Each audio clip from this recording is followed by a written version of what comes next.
Everyone, welcome back to my channel Namrata classes. जैसे कि आप सभी ने प्रीवियस वीडियो में देखा था, मैंने सेल के बारे में आप लोगों के साथ डिस्कस किया था शेप ऑफ द सेल और साइज ऑफ द सेल। और आज का जो वीडियो है वो पार्ट्स ऑफ द सेल के बारे में, और ये आखिरी वीडियो सेल से रिलेटेड। ठीक है, उसके बाद ये इसके कुछ नोट्स डालूंगी और थोड़ा एक दो क्वेश्चंस अगर आप लोग बोलोगे तो डालूंगी, नहीं तो फिर इसका नोट्स तक ही ये सेल खत्म हो जाएगा। उसके बाद जो बताऊंगी मैं सेल को अच्छे से एक्सप्लेन करूंगी, वो क्लास 9 के साइंस में होगा। ये क्लास 8 का जितना है मैं उतना ही आप लोगों को बता रही हूँ। तो चलिए वीडियो को स्टार्ट करते हैं, ज्यादा टाइम वेस्ट नहीं करेंगे।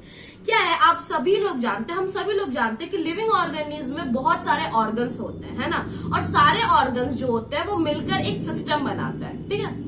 और जो भी अलग अलग ऑर्गन होता है वो अलग अलग स्पेसिफिक फंक्शंस को परफॉर्म करता है। जैसे अगर मान लो कि डाइजेस्टिव सिस्टम की अगर बात करें तो डाइजेस्टिव ऑर्गन्स मिलकर ही एक डाइजेस्टिव सिस्टम बनता है, ठीक है। बहुत सारे डाइजेस्टिव ऑर्गन्स हम लोग सबको ही जानते हैं, आप लोगों ने भी पढ़ा होगा, और मैं वो भी वीडियो पोस्ट करूंगी, वो लोग आप लोग देख लेना, ठीक है।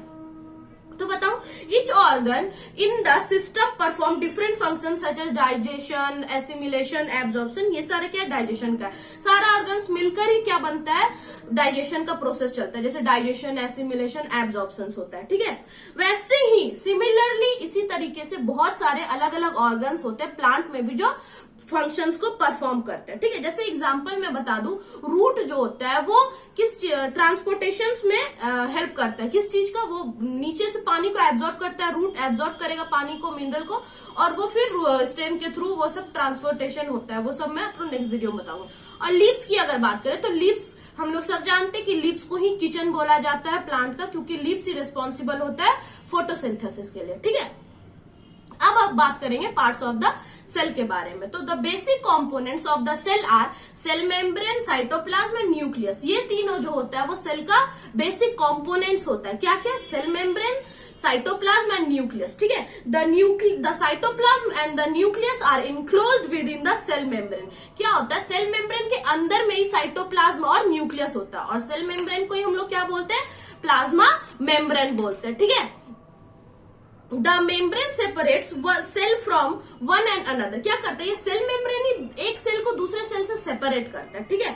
और ये जो प्लाज्मा मेम्ब्रेन होता है वो पोरस होता है और allow the movement of substance और मटेरियल बोथ इनवर्ड और आउटवर्ड। वो ही क्या करता है, अलाउ करता है मूवमेंट को अंदर और बाहर आने जाने के लिए, ठीक है।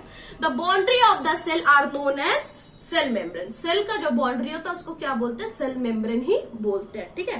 Covered by a thick wall. Plant cell की अगर बात करें तो उसमें सेल वॉल होता है, जो सेल मेम्ब्रेन को भी एक बहुत मोटे से लेयर को कवर करके रखता है, ठीक है। वो सिर्फ प्लांट सेल में होता है, एनिमल सेल में नहीं होता है, वो मैं आपको आगे बता रही हूँ। The central dense round body in the centre is called nucleus. Centre में एक बहुत डेंस राउंड बॉडी होता है जिसको हम लोग न्यूक्लियस कहते हैं, ठीक है।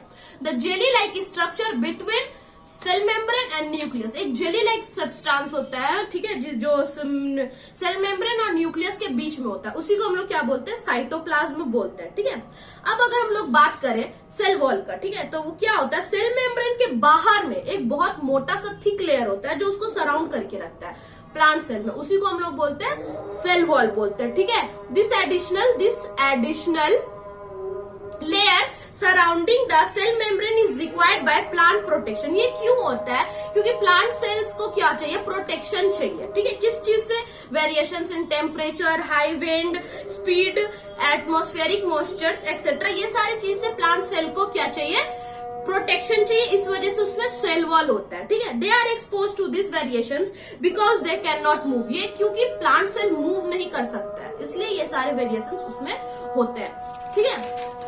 अब साइटोप्लाज्म की बात करें, it is the jelly like substance present between cell membrane and the nucleus. ये एक जेली लाइक सब्सटेंस होता है जो सेल मेम्ब्रेन और न्यूक्लियस के बीच में होता है, और बहुत सारे कंपोनेंट्स और ऑर्गेनिल्स होते हैं साइटोप्लाज्म में प्रेजेंट होते हैं, जैसे कि mitochondria, Golgi body, ribosomes etcetera etcetera, ये सारा होता है साइटोप्लाज्म में, ठीक है। ये सारा मैं आपको 9 क्लास के बताऊंगी, उसमें एक्सप्लेन करूंगा, क्लास 8 में नहीं है। तो चलिए अब न्यूक्लियस की बात करते हैं। It is an important component of living cell.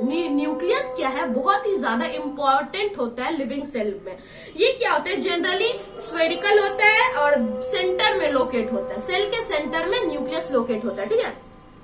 हम लोग क्या करते हैं, इसको आसानी से देख सकते हैं। कैसे इसको स्टैंड कर लेंगे अगर न्यूक्लियर सेल को, तो उसमें माइक्रोस्कोप के हेल्प से हम लोग देख सकेंगे, ठीक है।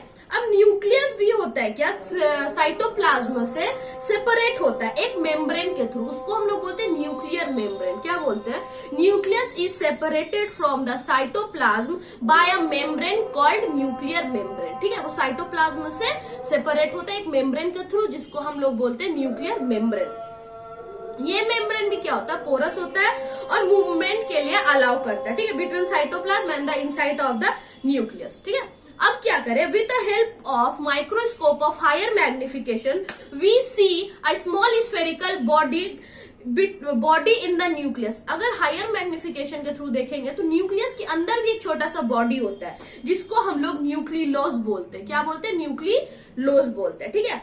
अब न्यूक्लियस क्या करता है, न्यूक्लियस एक थ्रेड लाइक स्ट्रक्चर को कंटेन करता है, जिसको हम लोग क्रोमोसोम बोलते हैं, ठीक है। और वो क्रोमोसोम क्या करता है, वो जीन को कैरी करता है, जीन को कैरी करता है और हेल्प इन इनहेरिटेंस और transfer of character from the parents to the offsprings. क्या करता है, वो पेरेंट्स से कुछ कैरेक्टर्स को उसके ऑफस्प्रिंग्स में देता है। ये सारा काम कौन करता है, जीन का ही है, ठीक है, वो क्रोमोसोम में पाया जाता है। अब क्या है, chromosome can be seen only when the cell divide. Chromosome कब दिखता है, जब सेल का डिवीजन होता है, ठीक है, जब सेल डिवाइड करता है तभी क्रोमोसोम दिखता है।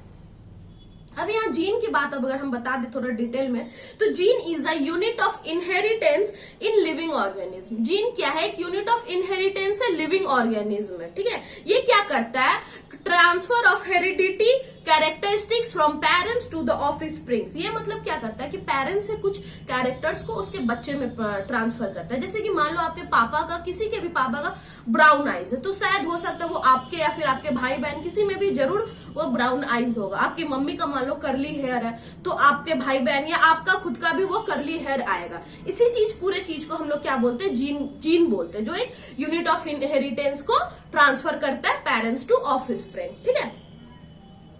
अब अगर बात करें न्यूक्लियस का ही, तो न्यूक्लियस क्या है, कंट्रोल सेंटर है, ठीक है, और वो एक्टिविटी सबको कंट्रोल करता है। Nucleus in addition to its role inheritance act as control centre of the activities of the cell. ये क्या करता है, पूरे सेंटर को इसको कंट्रोल करके रखता है, ठीक है। The entire content of the living cell is known as protoplasm. ये सारे कंटेंट को क्या बोलते हैं, प्रोटोप्लाज्म बोलते हैं लिविंग सेल का, ठीक है। It include cytoplasm and the nucleus. ये क्या क्या इंक्लूड करता है, प्रोटोप्लाज्म जो होता है वो साइटोप्लाज्म और न्यूक्लियस को इंक्लूड करता है खुद में। Protoplasm is called the living substance of the cell. Protoplasm किसको बोलते हैं, वो लिविंग सब्सटेंस होता है सेल का, ठीक है। अब अगर बात करें न्यूक्लियस के आधारित पे, मतलब न्यूक्लियस के बेसिस पे सेल का दो अलग अलग डिवीजन होता है, ठीक है।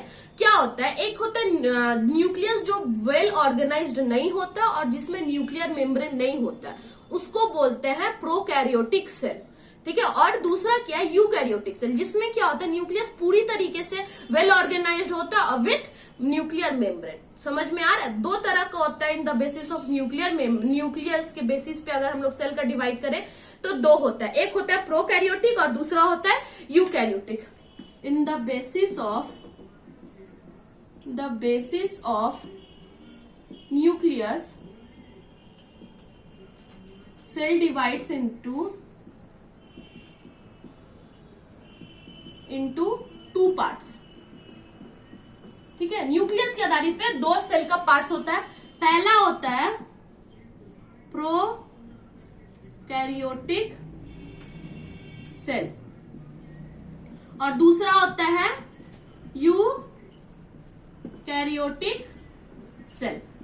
प्रोकैरियोटिक में क्या होता है, उसमें न्यूक्लियस वेल ऑर्गेनाइज्ड नहीं होता है और उसमें न्यूक्लियर मेम्ब्रेन भी नहीं होता। और इसमें क्या आएगा, बैक्टीरिया और ब्लू ग्रीन एल्गाई जो होता है वो इसका प्रोकैरियोटिक का एग्जाम्पल है, ठीक है। और यूकैरियोटिक में क्या होता है, यूकैरियोटिक में इसके सारे न्यूक्लियस जो होते हैं वो वेल ऑर्गेनाइज्ड होते हैं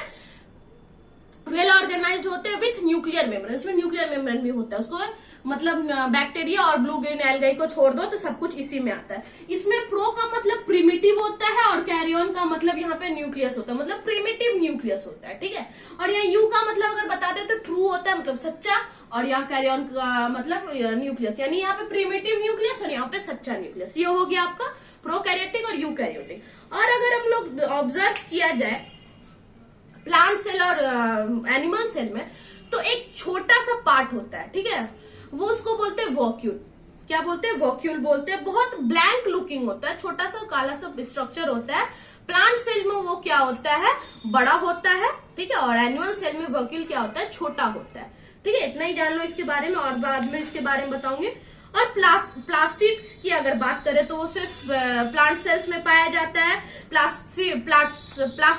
प्लास्टिड्स जो होते हैं वो डिफरेंट डिफरेंट कलर्स के होते हैं, ठीक है। और जो ग्रीन कलर का जो पिगमेंट होता है जिसको क्लोरोफिल बोलते हैं, उसकी वो जो होता है प्लास्टिड्स जो होता है ग्रीन कलर का, उसको हम लोग क्लोरोप्लास्ट बोलते हैं, जो प्लांट्स में हम लोग जनरली ग्रीन प्लांट्स में पाया जाता है, ठीक है।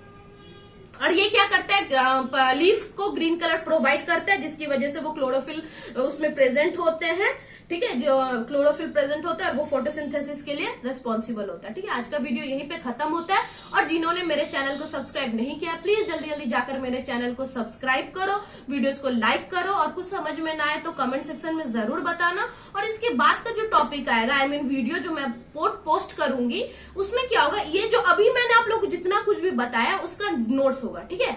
इसीलिए मेरे चैनल को सब्सक्राइब करो, और भी मैं वीडियोस डालती रहूंगी क्लास 9 का, 10 का। आप लोग और कुछ भी समझ में ना आए तो प्लीज कमेंट सेक्शन में जरूर बताना। Thank you.